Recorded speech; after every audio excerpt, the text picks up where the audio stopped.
আসসালামু আলাইকুম। এখন আমি কথা বলবো বেশ অনেকদিন আগে মুক্তি পাওয়া একটা তেলেগু ল্যাঙ্গুয়েজের সিনেমা, যেটার নাম হচ্ছে মিরাই। এখন এই সিনেমাটা মোটামুটি বেশ কিছুদিন আগে ওটিটিতে মুক্তি পাইছে। আমিও বেশ কিছুদিন আগেই দেখেছিলাম, কিন্তু সময়ের অভাবে বা বিভিন্ন কার্যক্রমের কারণে আমার রিভিউটা আনতে দেরি হয়ে গেছে।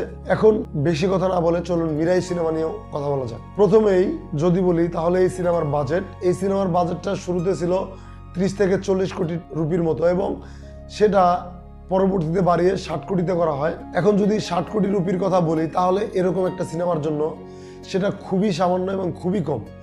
এই সিনেমাটা ভিজুয়ালি এতটাই সুন্দর হয়েছে যে এর আগে আমরা অনেক বড় বড় স্টারের অনেক বড় বড় সিনেমা দেখেছি, যেগুলো অনেক হাজার হাজার কোটি টাকা বা 100, 200, 300, 400 কোটি টাকা পর্যন্ত ছাড়িয়ে গেলেও সেই সিনেমাগুলো আমাদেরকে ঠিক সেভাবে এন্টারটেইন করতে পারে না। সেই জায়গাতে এই মিরাই সিনেমাটা অনেক অনেক ভালো কাজ করেছে।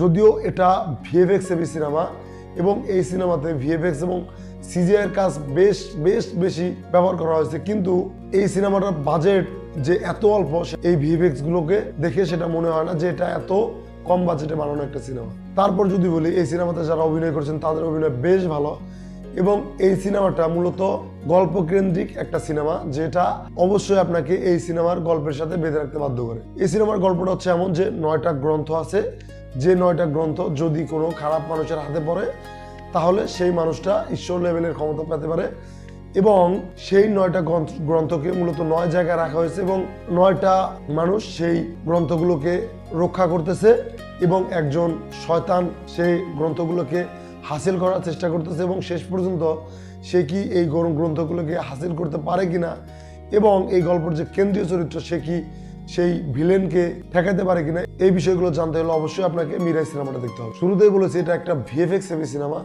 এবং এই সিনেমার ভিএফএক্স এর কাজ বেশ ভালো। তার পাশাপাশি এর যে প্লট পয়েন্ট সেটাও অনেক ভালো, অনেক ইন্টারেস্টিং একটা প্লট পয়েন্ট। সেটাকে যেভাবে হিন্দু মাইথোলজির সাথে বা হিন্দু ধর্মের সাথে যেভাবে কানেক্ট করা হয়েছে সেটাও বেশ ভালো, দেখতে খুব এঙ্গেজিং লাগে। তার পাশাপাশি এই সিনেমাতে যে প্রোটাগনিস্ট এবং অ্যান্টাগনিস্টের যে ব্যাক স্টোরি দেখানো হচ্ছে সেটাও বেশ এঙ্গেজিং। সেটা অবশ্যই আপনাকে এই সিনেমার প্লট পয়েন্টের সাথে খুব ভালোভাবে কানেক্ট করতে পারে। এখন এই সিনেমাতে কেন্দ্রীয় চরিত্রে অভিনয় করছে তেজাস হাজরা। অবশ্যই আমি তেজাস হাজরার ফ্যান বা এরকম কোনো কিছুই না, যদিও তেজাস হাজরাকে আমি অপছন্দ করি বিষয়টা এমনও না, কিন্তু তেজাস হাজরার যে কাজ, তার কাজগুলো বেশ ভালো। মূলত সে গল্প কেন্দ্রিক সিনেমাগুলোতেই অভিনয় করে, এবং তার সিনেমাটা না খুব দ্রুত আসে বিষয়টা এমন না, অনেকদিন পরপরই তার সিনেমা রিলিজ পায়, এবং তার প্রত্যেকটা সিনেমায় বক্স অফিসে খুব ভালো কাজ করে।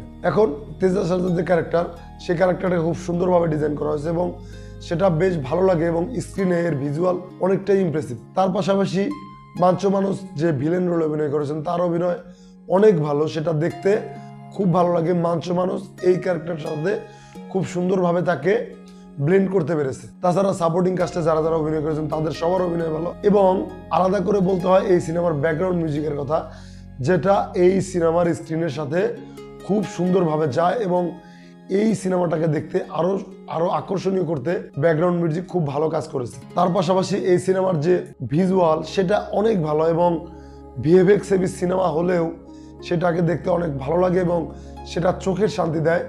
যদি আমি এই সিনেমাটাকে বড় পর্দায় দেখতে পারতাম তাহলে অবশ্যই এটা আরো বেশি ভালো লাগতো আমার কাছে। যদিও এটা বাংলাদেশে রিলিজ না পাওয়ার কারণে, ওটিটিতে দেখার কারণে আমি এই ভিজুয়ালগুলো ঠিক সেভাবে এলিভেট করতে পারিনি, কিন্তু মোবাইল স্ক্রিনেও এই সিনেমাটা আমার কাছে বেশ ভালো লেগেছে। এখন যদি এই সিনেমার খারাপ দিকগুলো বলি তাহলে এই সিনেমাতে যে মাঞ্চো মানুষের যে এন্ট্রি দেখানো হয়েছে সেটা আমার কাছে একেবারেই ভালো লাগে নাই, সেটাকে অনেকটাই ফোর্সফুলি লাগছে, এবং তার পাশাপাশি এখানে যে কমেডি সিনগুলো করা হয়েছে সেটা অবশ্যই আমার কাছে খুব একটা ভালো লাগে না, এটা গল্পের সাথে খুব বেশি যায় না। এবং তার পাশাপাশি দু একটা পুলিশ অফিসারকে দেখানো হয়েছে, তাদের যে ইনভেস্টিগেশন দেখানো হয়েছে সেটাও খুব বেশি এঙ্গেজিং লাগে না, আমার কাছে খুব একটা ভালো লাগে না। আমার কাছে মনে হয় যে এই সিনেমার বিশেষ করে ফার্স্ট হাফের অনেকগুলো অংশই খুব সুন্দরভাবে কাট করা যেত, এবং সেগুলো কাট করলে অবশ্যই এই সিনেমার সাথে খুব একটা ইনজাস্টিস হতো না, এবং এটা অত বড় বা অত লেন্দি মনে হতো। যাই হোক, আজকের মতো এ পর্যন্তই। যারা ইতিমধ্যে এই সিনেমাটা দেখেছেন অবশ্যই জানাবেন এটা আপনাদের কাছে কেমন লেগেছে, এবং অবশ্যই আমার চ্যানেলকে লাইক, কমেন্ট, শেয়ার এবং সাবস্ক্রাইব করতে ভুলবেন না। সবাইকে ধন্যবাদ। আসসালামু আলাইকুম।